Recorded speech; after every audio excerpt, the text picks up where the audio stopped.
আফ্রিকার দেশ বতসোয়ানায়ও বর্ণাঢ্য আয়োজনে উদযাপিত হয়েছে বিজয় দিবস। বাংলাদেশ অ্যাসোসিয়েশন অফ বতসোয়ানার উদ্যোগে উদযাপিত হয় দিবসটি।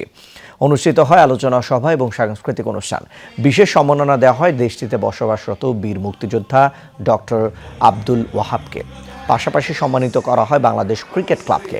পরে ডক্টর মাসুমা তানজিলার সার্বিক তত্ত্বাবধানে এবং সুস্মিতা খাস্তগির ও ডক্টর অনিন্দিতা আফজালের সহযোগিতায় বোতসোয়ানায় অনুষ্ঠিত হয় সাংস্কৃতিক অনুষ্ঠান। অনুষ্ঠানের প্রধান অতিথি ছিলেন বোতসোয়ানা সরকারের স্থানীয় সরকার প্রতিমন্ত্রী মাবুসে মুমপাতি পুলে।